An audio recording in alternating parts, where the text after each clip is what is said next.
Good day everyone.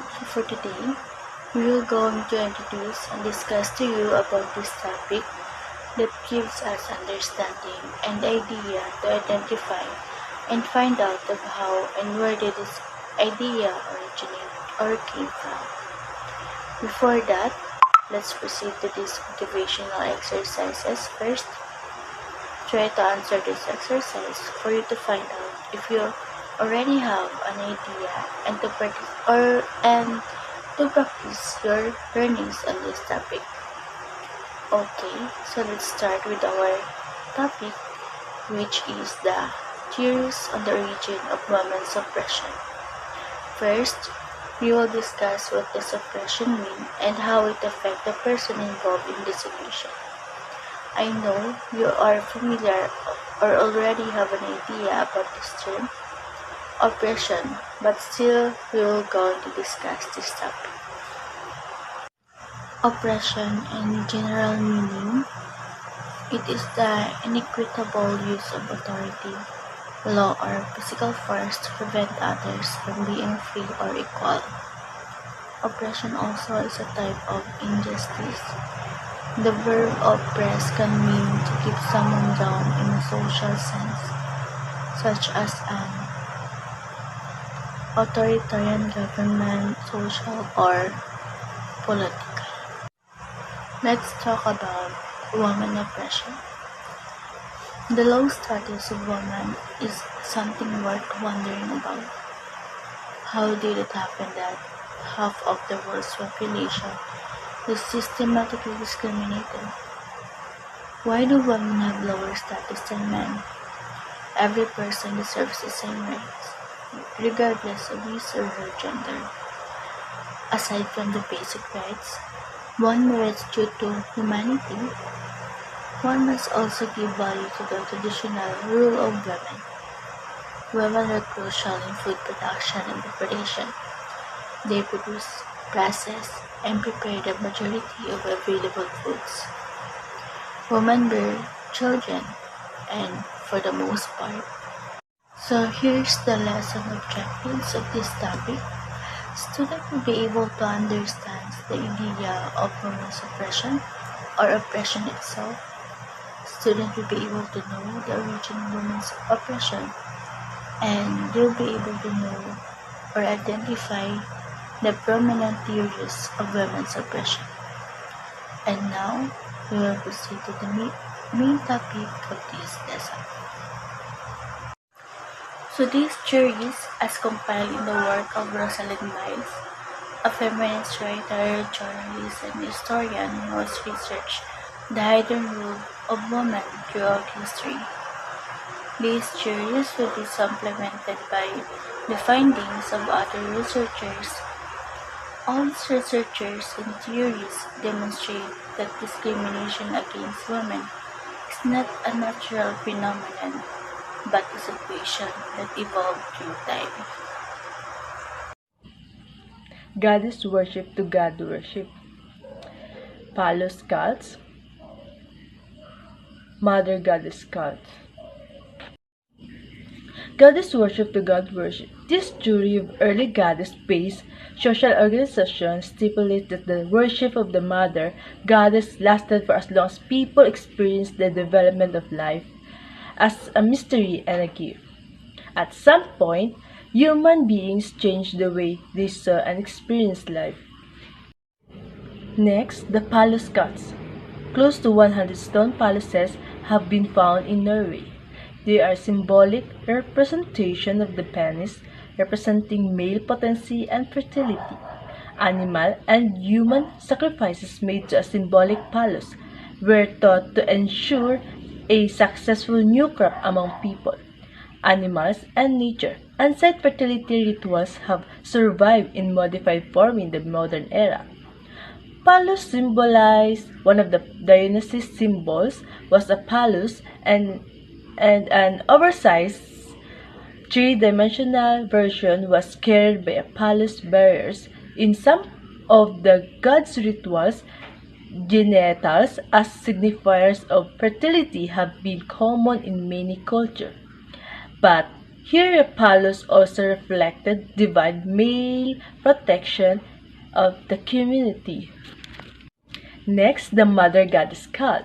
A mother goddess is a goddess who represents a personified deification of motherhood, fertility, creation, destruction, or the earth goddess who embodies the bounty of the earth or nature. The term mother goddess refers directly to a pagan religion created around the female deity, a cult closely related to the very dawn of human history, being reflected in the immense representation of Venus produced since the Paleolithic and Neolithic period. We also have this story of Adam and Eve from Christian Bible story. Second is the mythological story of Pandora and Epimetheus.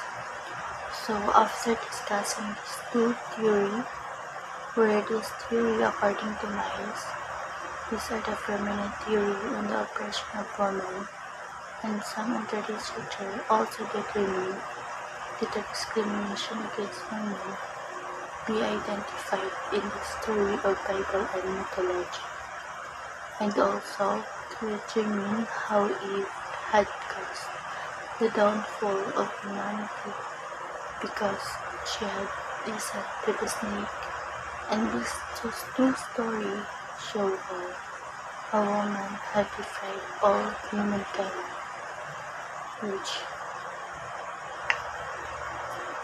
all of them had to offer. This one prominent theory wherein the Christian Bible story, the story of Adam and Eve, wherein Western religion also influenced the negative perception of women as evidence in the Judeo-Christian story of Eve being the first woman and its many mythic variations. I know you are all familiar about the story about Adam and Eve. They are the first human being created by Yahweh. They were given a good life in the Garden of Paradise. As of that, they are warned not to eat from the tree of knowledge of good and evil. But there is a wily animal, usually taken to be the devil cloak in the form of a snake. This snake seduced Eve to take a fruit from the tree and share it with Adam. Perhaps the snake seduced Eve because it perceived that she was the weaker one, or because she was more open to listening. After that happened, Yahweh banished Adam and Eve to live outside the garden, and it was their lot to toil for their food. There is another awesome story template, the story of Pandora. In the Greek myth, Pandora was the first woman created by Zeus as form of petty revenge on mankind because they had received the gift of fire from Prometheus. Pandora was made to be the most beautiful and desirable woman ever created and was given to Epimetheus as a gift. But Epimetheus was warned by Prometheus not to accept any gift from Zeus, but he was eventually persuaded to receive Pandora because his refusal would anger Zeus.